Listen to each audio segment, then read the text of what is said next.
21st century is a time of challenges, but also a time where small ideas will hopefully grow up to change the world to a better place.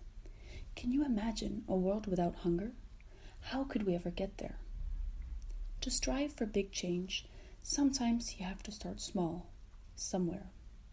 So, we started in one country rather than the whole world, Pakistan. Pakistan counts as the world's 5th most populous country and is located in Southeast Asia, western of India. It is classified as a developing country with a growing middle class. Inequality is relatively high at an inequality index of 49.8, leading to more than 20% of the population living below the poverty line and 12.9% being undernourished. 40% of Pakistan's total area is used for agriculture, and it sources 19% of the national GDP. Pakistan is a federal, semi-presidential, and Islamic republic. The impact of religion dominates politics and contributes to conflicts. Additionally, gender inequality in Pakistan is a predominant issue. The Sustainable Development Goals are international targets aiming for a sustainable future by 2030. Our project focuses on the SDGs Zero Hunger, Responsible Consumption and Production, and Climate Action. To tie them together, attention is also brought to SDG 17, Partnership for the Goal.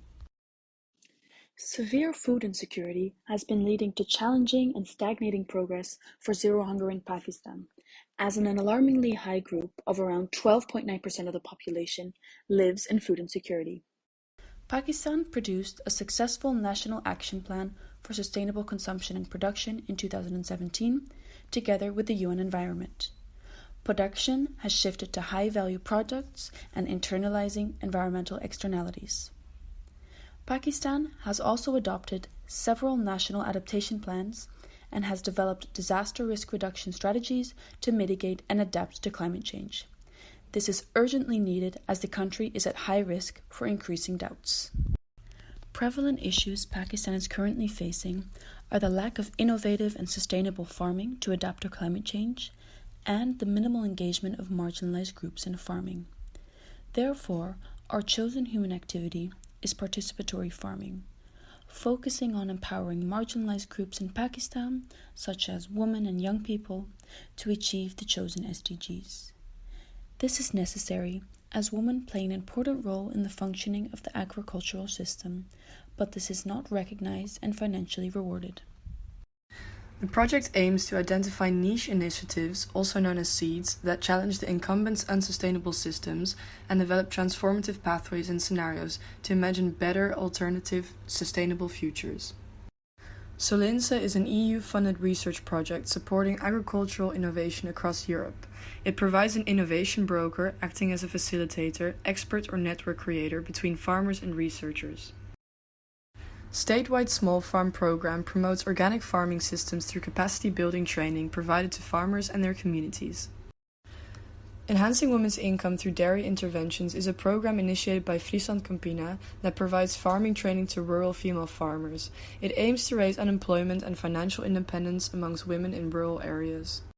Urban Farming is a seed initiative in Tokyo that grows fruits and vegetables inside urban office spaces to increase food security, food ownership, and awareness of the food systems we depend on.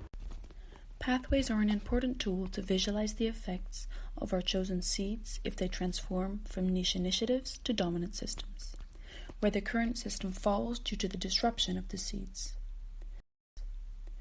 Solinsa and Enhancing Women's Income Through Dairy Intervention both lay an emphasis on capacity building and awareness raising, with the specific focus on reaching marginalized groups who are not traditionally involved in agriculture. Thus, our first pathway is communal farming, in which farmers and communities both take part. This pathway uses information as a tool to improve farming systems. The statewide Small Farm Program and urban farming, on the other hand, heavily uses research and development to bring about new technological solutions in the agricultural sector. Our second pathway is therefore technological revolution.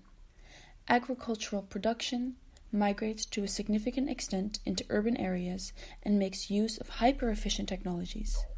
If this pathway becomes reality, rural communities seek education and the middle class grows. Drivers can be understood as contextual factors that shape the landscape of your plans. We selected the following drivers as important aspects that affect future transformation pathways of farming systems. Firstly, we imagine a scenario where traditional cultural norms are not prominent and wealth is highly distributed among the population. In this case, investment in sustainable agriculture has high potential as more people have the means to think in long-term solutions rather than short-term survival on limited income. Also, participation of minority groups is high as people are educated and traditional norms where marginalized groups are often excluded are omitted. On the other hand, these positive outcomes may also be possible if the distribution of wealth is low, where there is accumulation of wealth by the few. This is due to the financial capacity by the few to invest and their likelihood of investing because of reduced traditional norms and science-based thinking. Therefore, the driver of traditional norms proves to be more significant in determining future scenarios than a distribution of wealth. Another scenario imagines high human nature integration and high cohesion within groups, but not between groups nationally. This would lead to traditional agricultural methods and exploitation of local resources. A lack of cooperation with researchers and investors results in low climate change adaptive capacity. However, there would be decreased meat and animal product consumption as there is a strong connection between human and nature. Finally, the last scenario envisions bottom-up power schemes and a highly chaotic international scene with unrest and nationalism. This would result in very sustainable agricultural practices in Pakistan itself, yet little interaction between countries in terms of imports and exports of agricultural goods, and there is no sharing of innovative solutions between countries. This describes a utopia that does not reach past the borders of Pakistan. Our project shows that disruptive seeds could create scenarios within sustainable future pathways, which could realistically address the current problems Pakistan faces. Seeds of Hope show that it is possible to reach an agricultural system that is inclusive, sustainable, and innovative.